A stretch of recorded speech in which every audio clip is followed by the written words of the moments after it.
Assalamualaikum warahmatullahi wabarakatuh. Perkenalkan, nama saya Suci Rahmawati dengan NIM 858997423. Di sini saya akan membahas tentang modul 9, yaitu tentang Konvensi Hak Anak dan Pendidikan.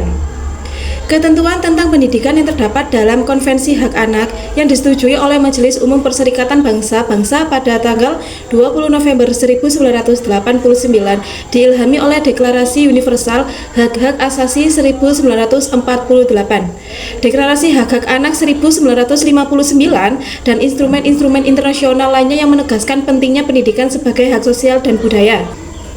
Penegasan yang menguatkan hak-hak anak untuk memperoleh pendidikan tanpa diskriminasi, yang sepenuhnya menghargai identitas budaya serta kebutuhan bahasa anak. Dari 54 pasal yang terdapat dalam KHA, pasal 1 sampai dengan pasal 41 mengandung tentang hak bagi semua anak.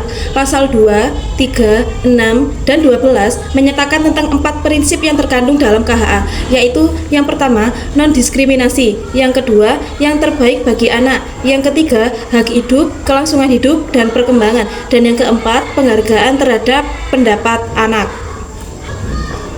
Ada 3 pasal KHA yang tercakup dalam kategori pendidikan ini, yaitu pasal 28, 29, dan 31. Marilah kita lihat apa yang tercantum dalam ketiga pasal itu mengenai pendidikan. Yang pertama, pasal 28 menyatakan sebagai berikut. 1. Negara-negara peserta mengakui hak anak atas pendidikan dan dengan tujuan mencegah hak ini secara bertahap dan berdasarkan kesempatan sama. Yang kedua, negara-negara peserta akan mengambil semua langkah yang layak untuk menjamin bahwa sekolah dilaksanakan dengan cara yang sesuai dengan martabat kemanusiaan anak dan sesuai dengan konvensi ini. Dan yang ketiga, negara-negara peserta akan meningkatkan dan mendorong kerjasama internasional masalah yang terkait dengan pendidikan, khususnya dengan tujuan untuk membantu menghapuskan kebodohan dan buta aksara di seluruh dunia dan mempermudah akses pengetahuan ilmiah dan teknologi dan metode mengajar yang modern. Dalam hal ini, perhatian khusus akan diberikan pada kebutuhan-kebutuhan negara berkembang.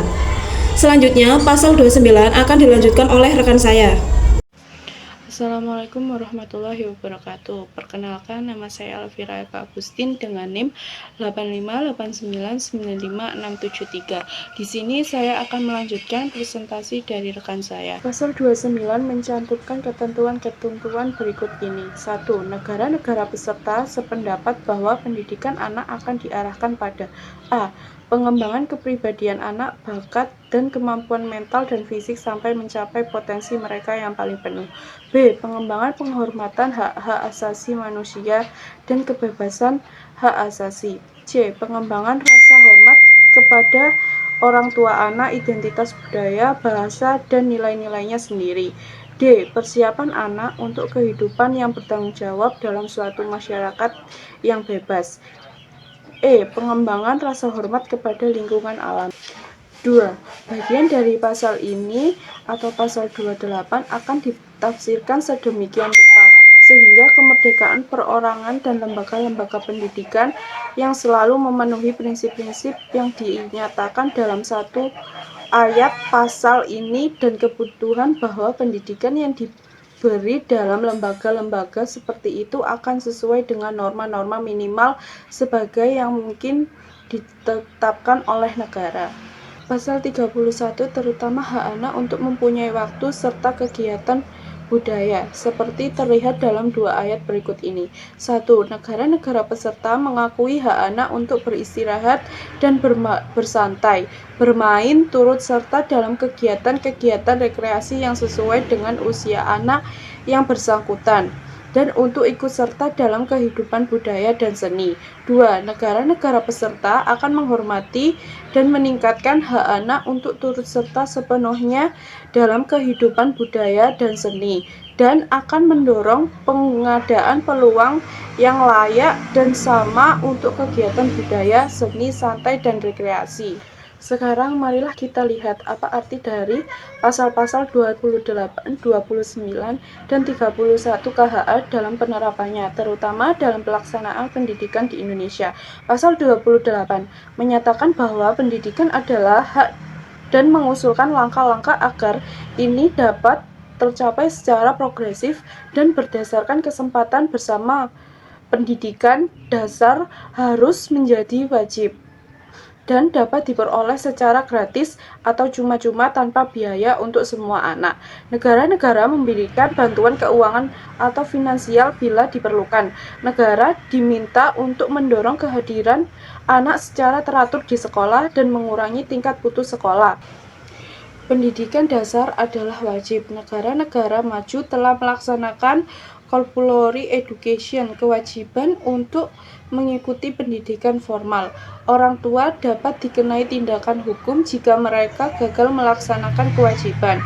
Kewajiban belajar untuk tingkat pendidikan dasar yang berlaku di Indonesia hingga saat ini identik dengan wajib belajar dalam arti seperti yang berlaku di negara maju. Kecilnya biaya pendidikan yang disediakan oleh pemerintah dapat pula kita simak dalam ramainya pemberitaan di Surat Kabar Nasional beberapa waktu lalu tentang biaya Eptanas. Untuk dapat sekolah, anak tidak saja memerlukan pembebasan SPP, tetapi juga perlu makan yang sehat, pakaian seragam, buku, dan alat belajar lain, uang untuk transport, dan kebutuhan lain. Selain faktor kemiskinan, orang tua disebut juga faktor kesadaran orang tua terhadap pendidikan anak serta keadaan demografis yang kurang menguntungkan, misalnya letak rumah yang terpencil dan jauh dari sekolah, tidak adanya transport umum yang murah. Assalamualaikum warahmatullahi wabarakatuh. Perkenalkan, nama saya Putri Ulandari dengan NIM 858987612. Di sini saya akan melanjutkan presentasi dari rekan saya dan saya akan membahas mengenai tentang pasal 28, 29 dan 31. Yang pertama, pasal 28 KHA. Dalam pasal 28 KHA juga disebut bahwa informasi dan bimbingan tentang pendidikan dan kejuruan dapat diperoleh oleh semua anak. Dalam kenyataannya, informasi tentang sekolah menengah kejuruan sangat minim. Informasi program pendidikan menengah dan pendidikan tinggi serta sebagai kursus dan bimbingan belajar kebanyakan disediakan oleh pihak swasta dan dapat dibaca dalam berbagai media seperti televisi, internet, surat kabar. Sayangnya media seringkali juga tidak dapat diakses oleh anak dari keluarga miskin dan yang tinggal di daerah terpencil, di mana alat komunikasi dan transportasi umum sangat sulit diperoleh. Selanjutnya, pasal 29 KHA. Pasal 29 KHA menekankan tujuan pendidikan antara lain pengembangan 1. Kepribadian, bakat, dan kemampuan anak. Yang kedua, penghormatan terhadap hak-hak asasi manusia dan kebebasan fundamental. Yang ketiga, pengembangan rasa hormat kepada orang tua, anak, dan budaya. Yang keempat, mempersiapkan anak untuk kehidupan yang bertanggung jawab dalam suatu masyarakat yang bebas. Yang kelima, pengembangan rasa hormat terhadap lingkungan alam. Khusus untuk pasal 29 ini, Indonesia masih harus bekerja keras untuk melaksanakan ketentuan-ketentuan yang terdapat di dalam pasal tersebut, terutama tentang penghormatan terhadap hak-hak asasi serta kebebasan asasi. Hal ini terlihat juga dalam laporan Indonesia, CRC First Periodic Report Indonesia, tahun 1993 sampai 2000, yang menyebutkan bahwa dalam 5 tahun ke depan Indonesia berjanji atau akan berupaya untuk 1. Mengembangkan kurikulum terdiferensiasi untuk pengembangan kepribadian dan bakat anak, karena kurikulum yang homogen seperti yang sekarang ini digunakan akan kecil kemungkinannya dapat menghargai perbedaan bakat dan minat anak. Yang kedua, pemerintah sedang mempertimbangkan pendidikan budi pekerti khususnya di sekolah dasar dalam rangka pengembangan rasa hormat terhadap orang tua, anak, dan sebagainya. Yang ketiga, pembenahan pendidikan agama yang diajarkan di sekolah dalam upaya mempersiapkan anak untuk kehidupan yang bertanggung jawab dalam masyarakatnya. Ada 4 prinsip umum terkandung dalam KHA, yaitu yang pertama, non-diskriminasi, yang kedua, yang terbaik bagi anak, yang ketiga, hak hidup, kelangsungan hidup, dan perkembangan, yang keempat, penghargaan terhadap pendapat anak. 1. Non-diskriminasi. Hamember tahun 1998 menyatakan bahwa non-diskriminasi bukanlah hanya sekedar tentang akses untuk bersekolah. 2. Prinsip yang terbaik bagi anak. Prinsip yang terbaik bagi anak dinikmati oleh semua anak Indonesia. Dalam kaitannya dengan pasal 28, 29, dan 31 ini, bila prinsip yang terbaik bagi anak diterapkan dengan serius, maka kita akan melihat bahwa tempat atau bangunan sekolah, fasilitas pendidikan, dan fasilitas lainnya, seperti perawatan kesehatan, makanan yang bergizi, dan transportasi bagi anak juga memadai atau cukup di sekolahan. 3. Hak hidup, kelangsungan hidup, dan perkembangan. Tentang hak hidup, kelangsungan hidup, dan perkembangan bukan hanya berarti tentang anak berhak untuk hidup atau tidak dibunuh, tetapi juga bahwa anak mempunyai hak untuk berkembang, kualitas hidup, dalam arti bukan saja kesehatan fisik, tetapi juga perkembangannya. 4. Penghargaan terhadap pendapat anak. Penghargaan terhadap pendapat anak harus bebas untuk mempunyai pendapat dalam segala hal yang mengenai dirinya, dan pandangannya atau pendapatnya harus diperhatikan dengan sungguh-sungguh. Mungkin itu saja presentasi dari kelompok kami, kurang lebihnya mohon maaf dan sekian terima kasih. Wabillahi taufiq wal hidayah. Wassalamualaikum warahmatullahi wabarakatuh.